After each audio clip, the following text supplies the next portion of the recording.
Yo, this is Aluf. You got pretty big balls to watch Thorin's YouTube videos. With internationally themed, multinationally composed lineups in CSGO, very much a thing. Whether you're talking about the absolute top level of the game with FaZe Clan, team in contention for majors, winning many tournaments, an all-time great team. Going further down, in the past we had people like Penta, now we have Mouse Sports. Going down another level, you had the Imperial team of this summer who won the DreamHack. You have Valiance. You have a number of these different squads that have been willing to integrate multiple nationalities, often not even from the same region, as with Renegades, for example, having NAF and Jacob and Nifty and these players who have no connection whatsoever to Australia. Now, the positives, yeah, we can see those. Those have been outlined. Now people understand them. They particularly allow very strong, exceptionally good individual talents who might come from smaller regions, smaller countries, places that don't have money or the resources to compete at the top level. And it allows them to have a career which is bordering on the best possible. Win the biggest tournaments, win maybe even a major, be in a great team, maybe even the greatest team of all time. These things really are now possible. Then there's the side aspects, earn more salary, have more top teams in the world as a result, something we, the spectator, get to enjoy. We get to see their talent flourish elsewhere, bloom, instead of being stuck away in some dark corner without the light of top level play shined upon it. As a result of having more top teams, since most of us just care about the top 10, the top 15, top 20, we get a more competitive scene when you have Mouse Sports loaded up with those talents. When you have Guardian on FaZe or Na'Vi, you get better teams. When you have Tackle play for Team Liquid, you can have an NA team that has a higher level of performance and greatness than you otherwise would. Makes the whole scene better, right? For certain players, for certain fans, for people who don't care about specific scenes, it seems like only upside, right? But there is actually a downside that I think people have been missing, which I do have my concerns about. Because on the one hand, I see the player and I think I want to see him play for a better team and I want to see him have the best chances. And for him individually, yeah, I agree, it's good. But think about his domestic scene that he's leaving to go and play for this bigger club, this bigger team, this bigger clan, bigger organization, get more money, get more success, get more fame, and how it disconnects him from his domestic scene. Because think about some of these examples I'm going to give you. So a current team that's like bordering top 10 in the world, they've been impressing people, they won Star Series, they had an okay... they won recently the DreamHack Winter. It was obviously ENCE, the Finnish team. Now, they're already a pretty impressive team, actually, in terms of how well-rounded they are, the different roles they have. They've found an in-game leader who's pretty good. Their star player, Sergey, is obviously very solid. If Alo only has to be like your second or third best player, you can have a pretty good team all in all, right? But take all of those positives and imagine that you put someone like Sonny, who's from Finland, who plays for Mouse Sports, easily the best Finnish player at the moment. Imagine he played for ENCE instead of perhaps just spitballing someone like Ariel. Now, in that scenario, you'd be hard-pressed to say ENCE is going to be a worse team. Quite likely, they'd be still a pretty good team, and unless there's some special synergy, chemistry element involving Ariel, I imagine, or role-wise, that with a superstar like Sonny, or someone who can be a top 10 player in the world, now they'd be even better. Now they'd be in a chance to maybe be challenging for top 6, top 7 team in the world. Maybe they could win a proper international tournament. Maybe they can contend. Maybe they could go deep in a major and be legends, etc. But go the other way for a second. So we know Sonny doesn't play for ENCE and probably won't be for a while, right? Now imagine the other way around. Now imagine Sergey parlays his MVPs at these awards into himself going to a Mouse Sports, to another top-level team, to a team that's willing to take him to an NA team, perhaps. Imagine Alu leaves again. Alu's done it in the past. He played for NIP, he played for the old Mouse Sports, he played for FaZe Clan. Imagine both these players leave now. What the fuck would ENCE be left with? And more importantly, what would the Finnish scene be left with? Even if they could get players who were good to fill those spots, they wouldn't be as good a team. In Finland itself, the notion would be, if you get good enough, play for ENCE or play for the best Finnish team, play an FPL, try and get your spot onto an international team, go there. What's the point in sticking around Finland? There aren't going to be other good players who stick around with you, so you better take your chances, right? The Finnish scene would be nothing. Now imagine if we go the other way and we can take all the best players from Czech Republic, Slovakia, and we can put them all in a team again, as has been done in the past. So we're going to get Oscar, we'll bring him out of mouse spots. We're going to get Guardian and take him out of phase. We're going to take Stiko, we're going to take Zero. We're going to take a bunch of these different players and we're going to make a super team of that particular region / those countries that have sort of a shared history. Obviously, the area that was the former Czechoslovakia. That team could already be a top 10 team in the world. Oscar, Guardian, Stick. We're already got a very good basis for a team there. That could be a top 10 team in the world. That could be a top 15 team, absolutely. That could be a team that could attend majors. That could be a team that could totally change the complexion of that region. Give fans something to cheer for, get sponsors involved, make that its own little powerhouse region. Then they're recruiting other players from that region. We're developing the talent there. We're getting to see if they actually are great players. Doesn't happen though, right? Because Oscar plays in Mouse Sports and Guardian plays off in FaZe Clan, and so the big talents you need to make it happen, it ain't the case. It's already likewise the case that there is no Norwegian team that is relevant right now. There was one very briefly relevant in 2014, London Conspiracy, the team better known with its core as LGB as well. But even then, they only had some brief results. It was before Rain had fully come on board as like a true star player. That really happened the next year. But imagine you could take Rain and put him back in a Norwegian team and bring Rubino over, guy who's even in-game led a little bit, and then have Jacob come back who's playing for the Renegades, and obviously we had Kroman recently. And listen, Scandinavian countries always have skilled players and talented players. I'm sure they could find one or two other players there. Again, this is a team which you think, hey, that could border on top 10, that could be going to majors, that could have some pretty cool success in the tier 2 scene, maybe make inroads in having like some top 4s or top 8s at big tournaments, right? Doesn't happen. Norwegian Counter-Strike completely irrelevant right now, nowhere near the top level. Then consider Xantara's just left Space Soldiers to go to big, right?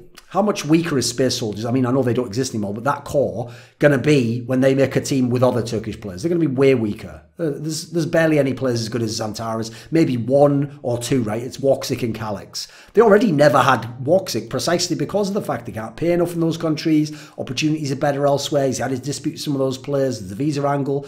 But that's the problem. Let's take this concept and expand it again. So take Space Soldiers core and imagine it goes elsewhere, and you know what, I convinced some NA owner, hey, this isn't a bad little team to take a gamble on, you don't need to pay them that much, they won't get paid much to Space Soldiers, and he buys that team, right?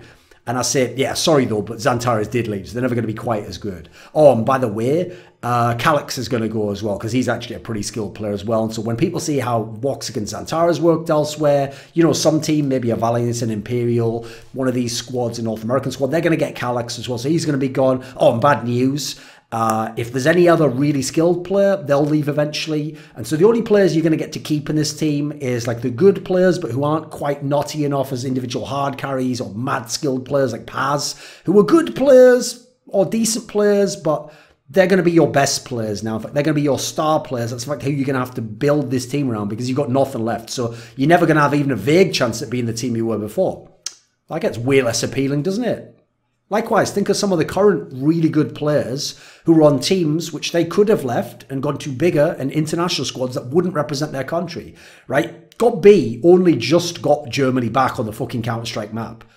You saw what Sprout was like in alternate attacks without GOB in those players. Now imagine Tabson, a player who is way overqualified to be in big, but wants to play with GOB and to represent Germany and to stay in his region. Imagine he took the offer he could probably get from Mouse Sports or FaZe Clan or an NA side, I could get him in tomorrow. Then what the fuck would big be at that point in time? What would German Counter-Strike be? The most extreme example that people don't think about, but this almost happened obviously, is where would the CIS region, which still has the talent to put together fantastic lineups, but we've seen has had political and financial limitations which has stopped certain Gambit players joining Na'Vi, certain Hellraisers players joining Na'Vi. Those big moves haven't happened that we wanted to happen. So imagine Simple had have made the move he wanted to make early in the year and left to MIBR, or any team, FaZe Clan, obviously Mouse Sports, if they had the money, would take Simple if they could. There's many teams, most teams in the world would take Simple. What would Na'Vi be without Simple? I've always said this. I personally don't think that Na'Vi would actually be consistently, probably even a top 10 team in the world without Simple. I think they'd be battling to get into the top 10. I think they'd be more in line with Gambit, but at least they'd have Electronic who could make a start and be a bit better than that. But this would be a joke. And so his region then would be way worse as well. This is one of my issues, is that if these players all take the short-term, higher salary, higher chance to win in the short-term approach of leaving and going elsewhere, which individually and as a selfish fan, I want them to do, What's the impact going to be on their regions and on the teams from those regions and how those scenes develop? Because the best team from a smaller region or a more impoverished region won't have access to the very best talent from their country. And that is the thing you relied upon in the old days, and then you tried to piece together players around them, younger players, role players, that could give us a chance to win, right? Because if we've got Simple, you only need Simple Electronic. And now you can already have a chance to win, right? You don't need every other player to be really good. But if you don't have Simple and instead you're having to insert Bondic or Mo or someone like that there, you've got no chance to have that level of success. So this gradual trend of these aimers, these talented players, star players,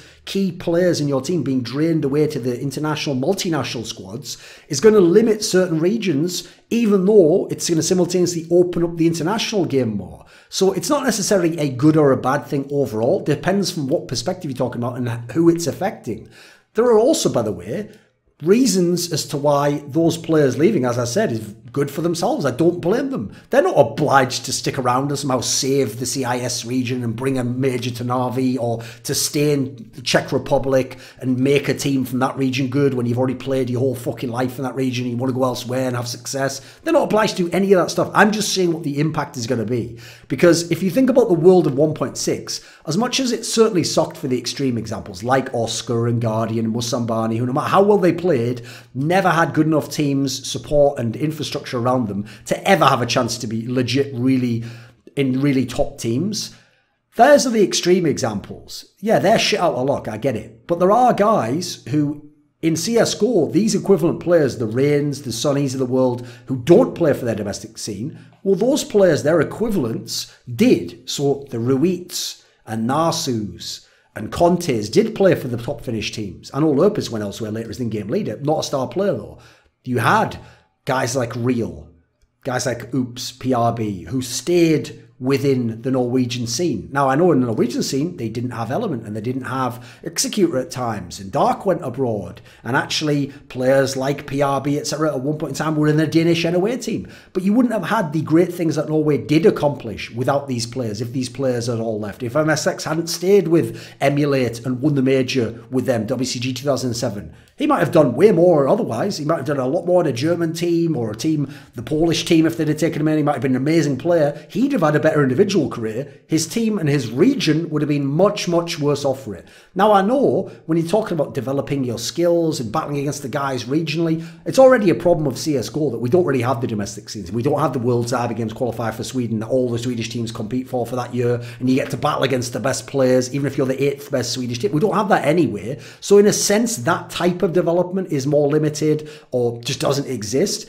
Then again, we have positives. We have FPL that helps develop talent. It's not quite the same, but it's a way to get your name out there. We have Tier 2 and Tier 3 international play that is way more, a way bigger calendar, more prize money being won, more that you can make in terms of salary, that you can compete against people outside your country. So I guess that in its own way it makes up for it. But in terms of developing these teams that represent a country or a region and getting the best out of those, we don't do it at the moment because the talent is drained away to the multinational squads and will continue to be. That trend, if anything, will only increase. This video was kindly supported by Dean Tanglis, Andreas, Snazore Westerlund, Gardner Wilson, OllieJ, Tobias Bernasconi, NateDOhDoubleG, James Harding, Kyla Harris, Travis Greb, Daniel Yordanov, and as always, a special thanks goes out to Jerky's Minion. Would you like to suggest a topic or a guest for some of my upcoming content?